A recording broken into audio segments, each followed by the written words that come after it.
Bonjour à tous. Aujourd'hui, on va ouvrir une boîte qui vient de ma cave personnelle de maquettes. Je considère ça vraiment comme un grand cru. C'est une Wingnut Wing. Je vais la réaliser après. Donc c'est le DH9 Ninac Post-War. Alors Wingnut Wing, hélas, c'est une marque qui a disparu lors de la première vague de Covid, qui était créée et dirigée par Peter Jackson, le créateur du Seigneur des Anneaux et le célèbre réalisateur, qui est un fou de la Première Guerre mondiale, qui a fait un très beau documentaire dessus, et donc qui avait créé cette entreprise de maquettes d'avions de la Première Guerre mondiale. Le Ninac, on n'est pas vraiment dans la Première Guerre mondiale, on est juste après, hein, entre l'entre-deux-guerres, enfin vraiment juste après. C'est aussi un avion qui a été repris par les Russes, qui s'appelait le Polikarpov R1 Amipa. C'est de la merveille, on va l'ouvrir ensemble. Je veux l'ouvrir avec vous parce que c'est vraiment des boîtes qui vont devenir très rares, qui sont très rares. J'ai eu la chance de pouvoir en acheter pas mal. Aujourd'hui, enfin, il y en a certaines qui atteignent des prix complètement hallucinants. Bref, ça reste du plastique, quoi. Donc là, c'est une très très belle boîte, ça va être une très belle maquette. Vous allez voir, j'ai bien entendu à l'époque craqué aussi sur les add-ons, qui sont peu nombreux parce que c'est des maquettes qui sont tellement belles. On l'ouvre. Voilà, ça on regardera après. Donc Wingnut Wing, est-ce que ça vaut le coup d'en acheter si vous en trouvez dans vos budgets? Oui, sans hésiter, oui. Tamiya, ça paraît rustique à côté. C'est vraiment... c'est taillé sur mesure, c'est la Rolls des Rolls, quoi. C'est vraiment sublime. C'est des très très belles maquettes, on va découvrir ça ensemble. Donc, toujours des documentations magnifiques, super bien faites. Beaucoup s'en sont inspirés, hein, beaucoup essaient aussi de s'en inspirer. Je pense à plusieurs marques allemandes, mais voilà, ça reste du Wingnut, quoi. Donc toujours un petit historique de l'avion, en anglais, mais c'est suffisamment éclairé. Les détails de construction sont juste splendides. Il y a juste à suivre, hein. C'est pas très compliqué. Voilà, il y a en plus régulièrement des docks, donc là vous voyez, vous avez un avion quasiment neuf en photo qui permet vraiment de tout repérer. Les moindres détails sont là. Le wiring, les câbles sont bien indiqués aussi, on le verra après. Un moteur, alors ça c'est vraiment la marque Wingnut. Les moteurs sont toujours impeccables, les intérieurs sont sublimes. Regardez-moi ça. On a même des photos de l'avion en construction. C'est splendide, hein. Alors c'est dommage, hein, qu'elle est fermée. On imagine aisément pourquoi. C'était une entreprise qui...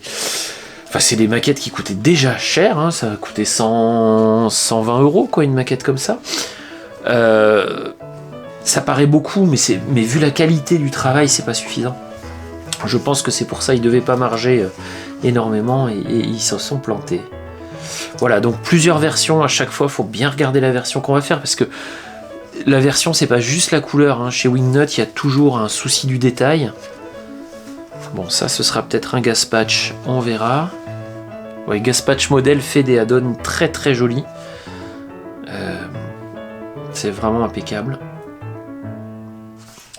Donc tout le wiring. Et ensuite, vous avez chaque version proposée avec son histoire, avec ses particularités.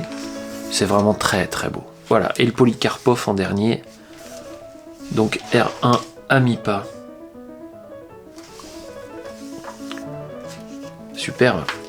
Superbe. Et puis des portraits des gens qui ont participé. Donc le box art, la coordination, le 3D modeling. Enfin, c'est superbe. Et oui, c'est dommage que ça ait coulé. Alors, on va regarder ça. Donc, ce que j'ai acheté en plus à l'époque, c'est ça. C'est le pack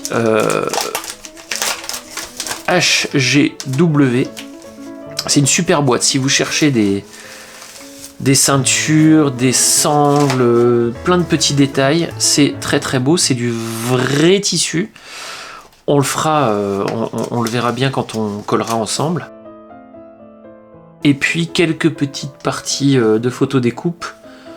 Ah, je pense que ça c'est pour la mitraillette. Ouais, Lewis Wickers Gun. Alors souvent c'est de chez Edward. Bomb track, ok. Et puis un beau cockpit, un beau tableau de bord, ok. Ouais, c'est ça. Ouais, c'est ça. Comme ça, hop. Donc tout est bien détaillé, c'est pareil. On va se régaler. Voilà, c'est un peu pour le fun. Moi, systématiquement, les wingnuts, les sangles viennent de chez HGW. Systématiquement. Ça rend tellement bien. Voilà, puis vous avez les options de décal. Ouais, ça va être chaud. C'est beau. Hein. C'est super beau. Bon, ça va être, je pense, un vrai plus. Le tableau de bord, on le voit bien en plus. Ça, c'est pour... Hop. Voilà, il y a quelques détails de moteur. Bon, ça, en général, je le fais en scratch. Les câblages, les trucs comme ça, on regardera ça plus tard. Il y a beaucoup de détails, une petite carte. Et puis, il y a même un masque pour les roues. Ce qui ne sera pas inutile et qui m'évitera de faire des masques. Je remets bien dans la pochette parce que je ne voudrais pas perdre ces éléments. Voilà.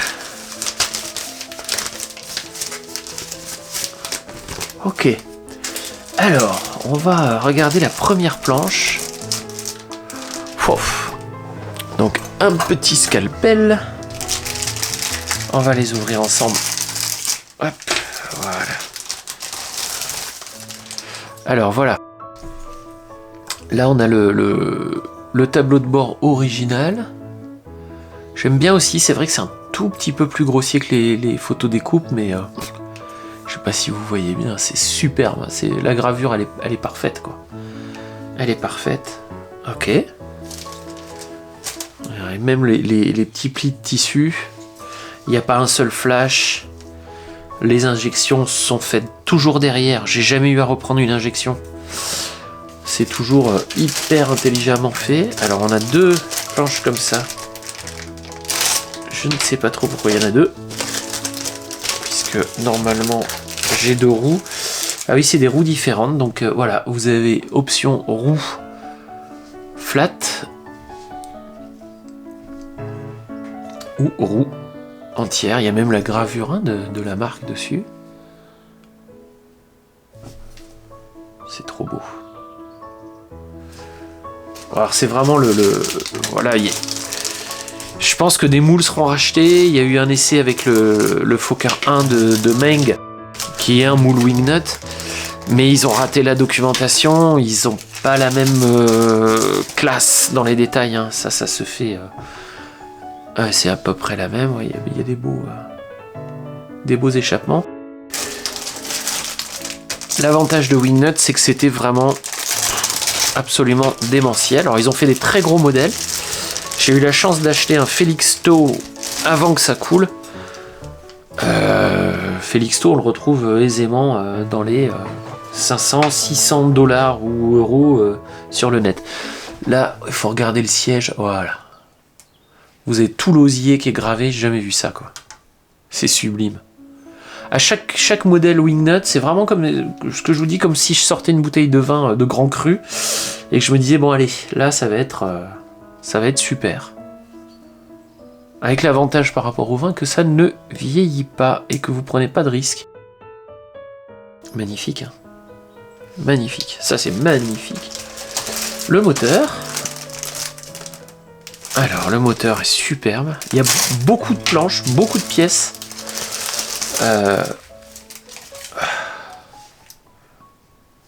C'est superbe. Superbe. Donc là, la peinture léger. Quand on assemble du wingnut, il faut faire attention, quand on assemble, de reponcer un peu la peinture si on n'a pas un avant, parce que c'est tellement ingénieré au millimètre que ça peut ne pas coller, quoi. Les bombes. Ça c'est le premier modèle que je fais où il y a autant de bombes. Le Gotha en avait. Oh là là, mais ouais, alors je parlais de Gaspatch, mais je crois que ça va même pas être la peine. Alors regarde, c'est superbe. Super bien fait, c'est intelligent. Il y aura un petit peu de simline, mais 3 fois rien, ça va être superbe. Là c'est à peu près la même. Non, c'est une différente si c'est la même planche. On l'a 2 fois. Je vais pas l'ouvrir. Les ailes, alors c'est ma stock. Hein. Ça fait son poids. Je vous le dis, c'est un beau bébé hein, quand même. Hein. Vous voyez la taille, on est au 1,32, donc on va en avoir 2. Regardez ça. Super beau. C'est super beau. Les ailes ne sont pas en 2 parties, hein, c'est un bloc. Alors, pour avoir eu un peu d'expérience sur du wingnut, c'est pas super facile à assembler. Il faut être très précautionneux sur les ailes parce qu'elles sont lourdes. Donc, il faut bien prévoir son coup. Mais c'est super, vous avez les petites trappes gravées là. Pop, pop, pop. Moi, je vous fais un peu rager, mais en plus, c'est introuvable. Ça va être un peu le souci, c'est que si vous le voulez, le Ninac, honnêtement, très compliqué. Et moi, je suis pas prêt de les vendre parce que je veux vraiment les monter. Ah, j'en vendrai peut-être quelques-unes. Et c'est superbe. C'est magnifique, c'est hyper bien gravé, quoi. Même là, les petites aérations, elles sont trouées, je sais pas comment ils font. Hein, il n'y a jamais une ligne de démarcation. C'est superbement bien fait. On commence à avoir un peu de plastique. Hop. Le fuselage en lui-même.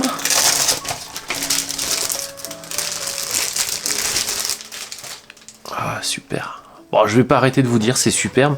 Vous voyez les petits plis du tissu qui sont dedans. Alors il y a le Lancaster au 1,32 là qui vient de sortir, hein, qui était un moule wingnut, mais j'ai un peu peur de la dock, j'ai un peu peur de toute la finition quoi. Et puis ils le sortent à 600 €, c'est quand même du gros délire. Moi j'avais fait le B17 au 1,32, le problème c'est qu'il faut de la place. Hein. Ensuite, on a le train d'atterrissage. Il y a encore un autre...